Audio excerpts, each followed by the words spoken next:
when we decide to move to Canada, if we don't have strong ties with any city, then it's very difficult to choose one. We do have several options like Toronto, Vancouver, Montreal, Ottawa, Calgary, Halifax, etc.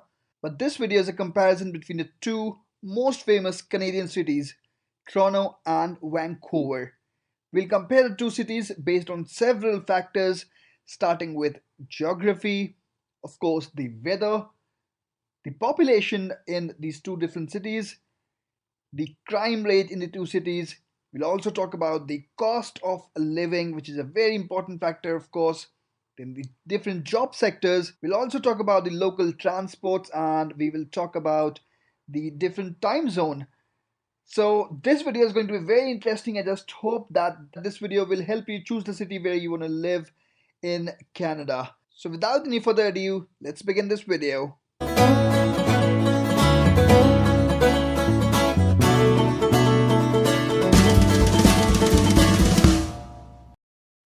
Okay, so let's talk about the geography. It's very important to know the place where you're going to live. So we'll talk about the geography of Toronto and Vancouver. We'll talk about the comparison. Okay, so this is the map of Canada, and this is the place where Toronto is located, and this is the place where Vancouver is located. So Toronto basically is towards the east and Vancouver is towards the west of Canada. Now, Vancouver is in British Columbia and of course Toronto is in Ontario. So let me tell you that Vancouver is the largest city of British Columbia and Toronto is the largest city of Ontario. So the choice gets very difficult. Now, Vancouver is bounded to the north by English Bay and the Burrend Inlet, and to the south by the Fraser River, while Toronto is bounded by Lake Ontario to the south and by Humber, Don, and Rough rivers from the other sides. Please don't get mistaken by the term lake. Lake Ontario is like really huge. Now, Vancouver has got mountains there as well, so the land is flat and hilly, while Toronto's land is mostly flat. Now, both of these cities have got beaches, while Vancouver has got beaches for the Burrard Inlet. Toronto has got beach for Lake Ontario. However, I believe that Vancouver beaches are more real ones because beach of Lake Ontario is more of a lake shore rather than beach. Okay, now let's talk about the weather. Of course, when you talk of Canada, it's very important to talk about weather. The weather conditions can get really harsh in Canada. So we'll talk about the weather conditions in different months in the last 1 year. So here's a comparison which is very interesting. You can see in the month of July 2019, the minimum temperature of Vancouver was 10.4 and the maximum was 28.5, while that of Toronto was minimum of 14.3 and maximum of 33 degrees, which means that Toronto gets really hotter in summertime. Now, talking of winters, you can see the month of February or January. So, the month of February in Vancouver, the minimum temperature was minus 8.8 degrees, while the month of February in Toronto was really harsh, and January was even harsher because it had minus 23 degrees temperature. So in a nutshell, Vancouver's temperature is much better because in winters it is not that cold and in summers it is not that hot. It is more of a moderate kind of a weather. Alright, now let's talk about the population and the crime rate. So both the cities have got people from multiple origin, from multiple religions. So let's talk about the people, the population in Vancouver. So in Vancouver, actually, Canadians are like 46%, like the white Canadians. Chinese are 28%. South Asians are 6%, and Filipinos are 6% as well. The total immigrant population is about 40% in Vancouver. While in Toronto, the white Canadian population is about 50%, South Asian is about 12%, Chinese is about 11%, and Filipino is 5%. And the number of immigrants in Toronto are much higher, they're 46%. Now, let me tell you that these are the statistics From 2016 census, these statistics have changed a bit. Recently, I read a couple of articles where it was told that the number of immigrants in Toronto have crossed more than 50%. So more than 50% of population of Toronto is actually the immigrant population. Here, by South Asian, I mean Indian, Pakistani, Sri Lankan, Bangladeshi people, primarily Punjabis. And in the case of Vancouver, the Chinese population is really huge over there. In fact, the Chinatown of Vancouver is the biggest in Canada. Of course, Toronto has got its own Chinatown as well, but the Vancouver Chinatown is the biggest one. Okay, now let's talk about the crime rate. Of course, if we want to go to a safer city, to a safer place where we can live with our families without any worries. So the crime index in Vancouver is 36, while the safety index is 64. Toronto is very similar. The crime index is 37, while the safety index is 63. Okay, with these statistics, I know it would be very difficult for you to judge these two cities. So let me compare these statistics with a city in India and one in Pakistan. So Delhi in India and Karachi in Pakistan I chose. So both of them have got a pretty similar crime index and safety index as well. Delhi's safe crime index is about 58 and safety index is 41. Karachi's it's 56, safety index is 44.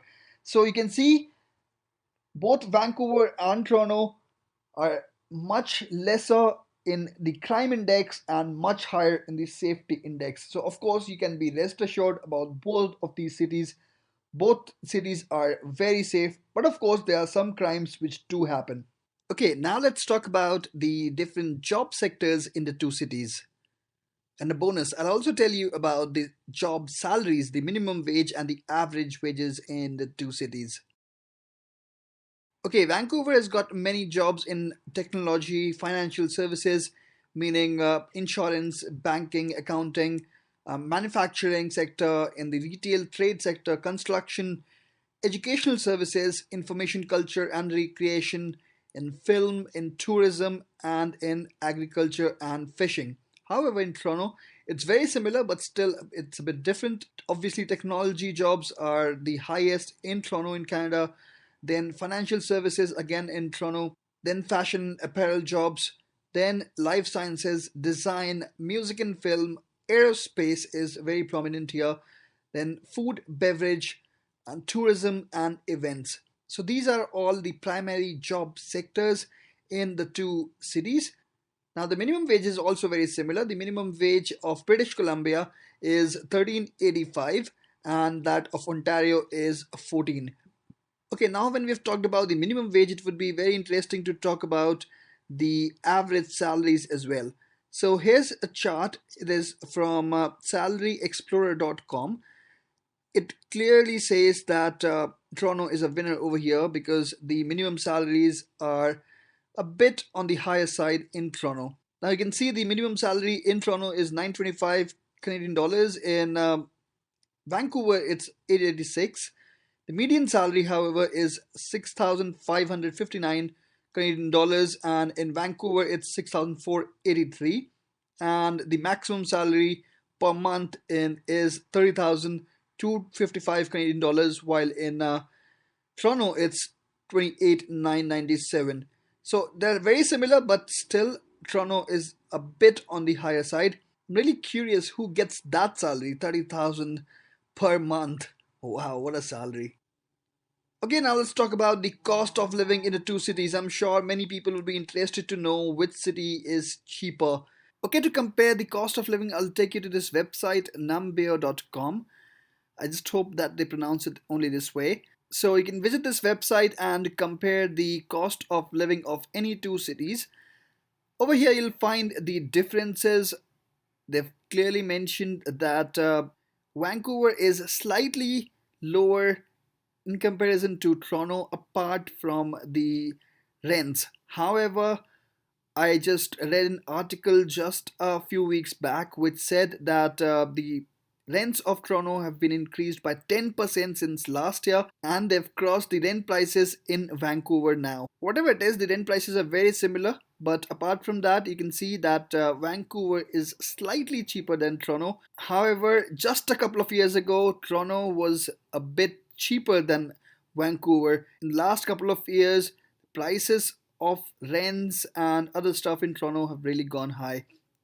So you can come over here, you can compare different stuff, like a simple meal in an inexpensive restaurant would cost you $20 in Toronto, while it would cost you $16 in Vancouver. A Mac meal in McDonald's would cost you $11 in Toronto, while it will cost you $10 in Vancouver. So it does differ. However, the water prices would be same in both these cities. Apart from that, the transportation you can see is also expensive in Toronto. It's 3.25 there, and it's 2.95 in Vancouver. The monthly pass is 147 in Toronto, while in Vancouver it's 95. So there's a huge difference over here. You can see 35% difference in monthly pass. So what happens in monthly pass actually is that you can get a pass for 1 month and travel unlimited. So apart from that, you can see the utilities also are more expensive, much more expensive in Toronto than in Vancouver. There's a difference of 42%. Apart from that, you can see the apartment rents. Obviously, this constitutes of the major part of our expenses. So it's very important. One bedroom in city center would cost you something like 2,100 in Toronto, while in Vancouver it would cost you something like 2,000. If you go outside of downtown or the city center, then you'll get something in around 1,700, while in Vancouver you'll get it in 1,600. So again, there's a difference of around $100. So all of this will actually count up to $300-400 difference in Vancouver versus Toronto. Toronto is definitely more expensive than Vancouver these days. Right, now let's talk about the public transport in the two cities. Now, both the cities are great in terms of public transport. Now, they've got trains to travel to Vancouver and Toronto from other cities, and from the Vancouver and Toronto airport to the downtown of the cities. They've got buses. Now, in Vancouver, they've got SkyTrain, which is a totally automated train, while in Toronto, they've got Subway, which is very, very old. But just like the Delhi Metro, it's the lifeline of Toronto. Now, Vancouver hasn't got any tram or streetcars, as they say here in Canada, but Toronto has got streetcars all over the city. It's really fun traveling in those streetcars. Okay, now to travel in the ocean, Vancouver has got sea bus through which you can travel in the ocean from the coastline to the different islands. While in Toronto, they've got ferries to travel from the lakeshore to different islands of Lake Ontario. Okay, now coming over to the time zone. I'm sure not everyone would be aware that Vancouver and Toronto are in different time zones. Vancouver is in Pacific Daylight Time and Toronto is in Eastern Daylight Time.